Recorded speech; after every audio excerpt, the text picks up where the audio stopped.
ನಮಸ್ಕಾರ ಎಲ್ರಿಗೂ. Welcome back to fashion and recipe Kannada blog ಚಾನಲ್ಗೆ ಫ್ರೆಂಡ್ಸ್ ಇವತ್ತು ಇನ್ನೊಂದು ರೆಸಿಪಿ ವಿಡಿಯೋದೊಂದಿಗೆ ನಿಮ್ಮ ಮುಂದೆ ಬಂದಿದ್ದೀನಿ. ಇವತ್ತು ನಾನೊಂದು ಸಾರು ರೆಸಿಪಿ ಮಾಡಿ ತೋರಿಸ್ತಾ ಇದ್ದೀನಿ. ಇದು ಒಂದು ರೀತಿಯ ಡಿಫ್ರೆಂಟ್ ಆಗಿರುವ ಸಾರು. ಇದಕ್ಕೆ ಹೆಸರು ಬಂದುಬಿಟ್ಟು ಕಟ್ ಸಾರು ಅಂತ ಹೇಳ್ತಾರೆ. ಇದನ್ನು ಮಾಡೋದು ಹೇಗಂತ ಹೇಳಿ ಹೋಗಿ ನೋಡ್ಕೊಂಬರೋಣ. ಇವತ್ತು ಮಾಡ್ತಾ ಇರೋವಂಥ ಸಾರಿಗೆ ಮೊದಲನೇದಾಗಿ ಹಸಿಮೆಣಸು ತೊಗೊಂಡಿದ್ದೀನಿ. ಇದು ಒಗ್ಗರಣೆಗೆ ಜೀರಿಗೆ ಹಾಕ್ಕೋಬೇಕು. ಸೊ ಜೀರಿಗೆ ತುಪ್ಪದಲ್ಲಿ ಒಗ್ಗರಣೆ ಕೊಡೋದ್ರಿಂದ ತುಪ್ಪ, ಜೀರಿಗೆ, ಮತ್ತು ಇಲ್ಲಿ ಕರಿಬೇವು, ಲಿಂಬೆಹಣ್ಣು ಮತ್ತು ಕೊತ್ತಂಬರಿ ಸೊಪ್ಪಿದೆ. ಟೊಮೊಟೊ ಹಣ್ಣು ಮೀಡಿಯಮ್ ಸೈಜ್ ಇದೆ, 2 ಟೊಮೊಟೊ ಹಣ್ಣು ಹೆಚ್ಕೊಂಡಿದ್ದೀನಿ. ಬೇಳೆ ಬೇಯಿಸಿ ಇಟ್ಕೊಂಡಿದ್ದೀನಿ.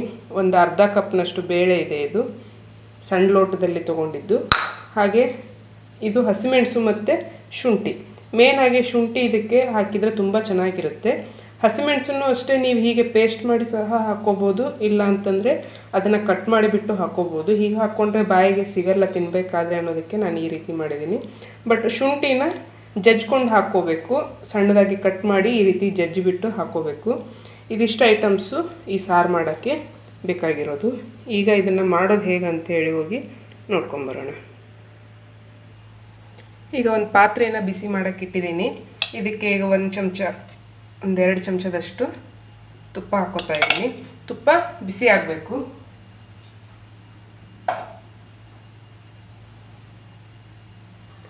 ತುಪ್ಪ ಈಗ ಬಿಸಿಯಾಗಿ ಕರಗಿದೆ. ಇದಕ್ಕೆ ನಾನೀಗ ಜೀರಿಗೆ ಹಾಕ್ಕೋತಾ ಇದ್ದೀನಿ. ಜೀರಿಗೆ ಸಿಡಿತಾ ಇದೆ ಅನ್ಬೇಕಾದ್ರೆ ಕರಿಬೇವನ್ನು ಸಹ ಹಾಕ್ಕೊಳ್ಳೋಣ. ಈಗ ಇದಕ್ಕೆ ಶುಂಠಿ ಹಾಕ್ಕೊಂಡು ಫ್ರೈ ಮಾಡ್ಕೊಳ್ಳೋಣ. ಶುಂಠಿ ಹಸಿ ವಾಸನೆ ಹೋಗೋ ತನಕ ಸ್ವಲ್ಪ ಫ್ರೈ ಮಾಡಿಕೊಂಡ್ರೆ ಸಾಕು. 1-2 ನಿಮಿಷ ಫ್ರೈ ಮಾಡಿದರೆ ಸಾಕು.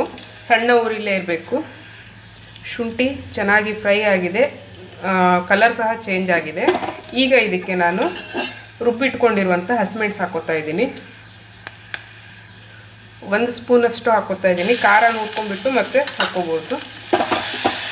ಇದು ಅಷ್ಟೇ, ಹಸಿಮೆಣಸು ಘಾಟು ಹೋಗೋ ತನಕ ಸ್ವಲ್ಪ ಎಣ್ಣೆಯಲ್ಲಿ ಫ್ರೈ ಮಾಡ್ಕೊಳ್ಳೋಣ. ಹಸಿಮೆಣಸು ಶುಂಠಿ ಎಲ್ಲ ಚೆನ್ನಾಗಿ ಫ್ರೈ ಆಗಿಂದ ಇದಕ್ಕೆ ಹೆಚ್ಚಿಟ್ಕೊಂಡಿರುವಂಥ ಟೊಮೊಟೊ ಹಣ್ಣನ್ನು ಹಾಕ್ಕೋತಾ ಇದ್ದೀನಿ.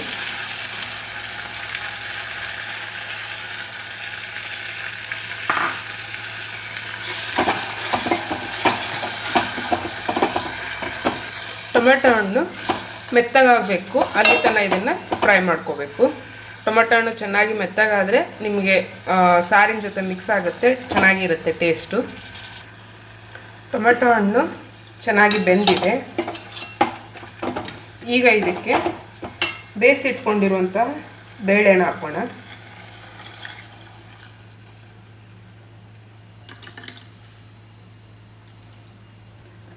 ಹಾಗೆ ಸಾರು ಎಷ್ಟು ತಿಳಿಬೇಕು ನೋಡ್ಕೊಂಬಿಟ್ಟು ಅಷ್ಟು ನಾವು ನೀರು ಹಾಕ್ಕೊಳ್ಳೋಣ. ಇದಕ್ಕೆ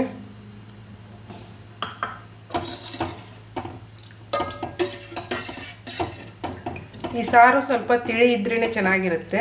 ಹಾಗೆ ಇದು ತುಂಬ ರುಚಿಯಾಗಿರುತ್ತೆ ಫ್ರೆಂಡ್ಸ್. ಬಿಸಿ ಬಿಸಿ ಅನ್ನಕ್ಕೆ ತುಪ್ಪ ಹಾಕ್ಕೊಂಡು ತಿನ್ನೋದ್ರಿಂದ ತುಂಬ ಚೆನ್ನಾಗಿರುತ್ತೆ. ತುಪ್ಪದಲ್ಲಿ ಒಗ್ಗರಣೆ ಸಹ ಕೊಟ್ಟಿರ್ತೀವಿ, ಹಾಗಾಗಿ ಟೇಸ್ಟು ಸಹ ತುಂಬ ಚೆನ್ನಾಗಿರುತ್ತೆ. ಇದಕ್ಕೀಗ ರುಚಿಗೆ ತಕ್ಕಷ್ಟು ಉಪ್ಪು ಹಾಕ್ಕೊಳ್ಳೋಣ. ಇದು ಚೆನ್ನಾಗಿ ಕುದಿಬೇಕು.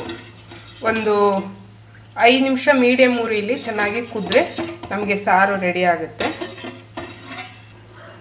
ನಾನು ಆವಾಗಲೇ ಹೇಳಿದಂಗೆ ಈ ಸಾರು ಬಿಸಿ ಬಿಸಿ ಅನ್ನಕ್ಕೆ ತುಂಬ ಚೆನ್ನಾಗಿರುತ್ತೆ. ಹಾಗೆ ಮಧ್ಯ ಮಧ್ಯದಲ್ಲಿ ಶುಂಠಿ ನಾವು ಜಜ್ಜಿ ಹಾಕಿರೋದ್ರಿಂದ ಅದು ಮಧ್ಯ ಮಧ್ಯ ತಿನ್ನೋಕ್ಕೆ ಸಿಗ್ತಾ ಇರುತ್ತೆ. ಅದು ಒಂಥರ ಟೇಸ್ಟ್ ಕೊಡುತ್ತೆ. ಇಷ್ಟ ಇಲ್ಲ ಅನ್ನೋರು, ಮನೆಯಲ್ಲಿ ಶುಂಠಿ ತಿನ್ನಲ್ಲ ಅನ್ನೋರು ಅದನ್ನು ಹಸಿಮೆಣಸಿನ ಜೊತೆ ಗ್ರೈಂಡ್ ಮಾಡಿ ಸಹ ಹಾಕ್ಬೋದು. ಬಟ್ ಅದರದ್ದು ಅಷ್ಟಾಗಿ ಫ್ಲೇವರ್ ಇದಕ್ಕೆ ಬರಲ್ಲ. ಈ ರೀತಿ ಜಜ್ಜಿ ಹಾಕ್ಕೊಳ್ಳೋದ್ರಿಂದ, ಒಗ್ಗರಣೆಗೆ ಈ ರೀತಿ ನಾವು ಕಟ್ ಮಾಡಿ ಹಾಕ್ಕೊಳ್ಳೋದ್ರಿಂದ ತುಂಬ ಚೆನ್ನಾಗಿ ಟೇಸ್ಟ್ ಕೊಡುತ್ತೆ. ಸೊ ಈಗ ಇದು ಕುದಿಬೇಕು. ಕುದಿ ಬರ್ತಾ ಇದೆ. ಈಗ ಇದು ಚೆನ್ನಾಗಿ ಕುದ್ದಾಗಿದೆ. ನಮಗೆ ಈಗ ಸಾರು ರೆಡಿಯಾಗಿದೆ. ಗ್ಯಾಸ್ ಆಫ್ ಮಾಡಿಬಿಟ್ಟು ಇದಕ್ಕೆ ಹೆಚ್ಚಿಟ್ಕೊಂಡಿರುವಂತಹ ಕೊತ್ತಂಬರಿ ಸೊಪ್ಪು,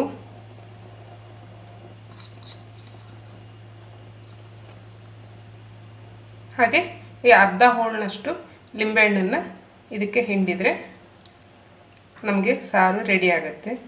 ತುಂಬ ಟೇಸ್ಟಿಯಾಗಿರುತ್ತೆ ಫ್ರೆಂಡ್ಸ್. ಇದು ಬಿಸಿ ಬಿಸಿ ಅನ್ನದ ಜೊತೆಗೆ ಚೆನ್ನಾಗಿರುತ್ತೆ. ಹಾಗೆ ಸೊ ಬಿಸಿ ಬಿಸಿ ಕಟ್ಟಿನ ಸಾರು ಅಥವಾ ಕಟ್ ಸಾರು ರೆಡಿ ಆಯಿತು. ನೀವು ಇದನ್ನು ಮನೆಯಲ್ಲಿ ಟ್ರೈ ಮಾಡಿ ಹೇಗಿತ್ತು ಅಂಥೇಳಿ ನನಗೆ ಕಮೆಂಟಲ್ಲಿ ತಿಳಿಸಿ. ತುಂಬ ಟೇಸ್ಟಿಯಾಗಿರುತ್ತೆ. ಮೇಲ್ಗಡೆ ಒಂದು ಸ್ವಲ್ಪ ತುಪ್ಪ ಹಾಕ್ಕೊಂಡು ಬಿಸಿ ಅನ್ನದ ಜೊತೆ ತಿನ್ನೋಕ್ಕೆ. ಸೊ ಇವತ್ತಿನ ಈ ವಿಡಿಯೋದೊಂದಿಗೆ ನಾವು ಹೋಗಿ ಬರ್ತೀನಿ. ನೆಕ್ಸ್ಟ್ ವಿಡಿಯೋದಲ್ಲಿ ಸಿಗ್ತೀನಿ. ಅಲ್ಲಿವರೆಗೂ ಬಾಯ್.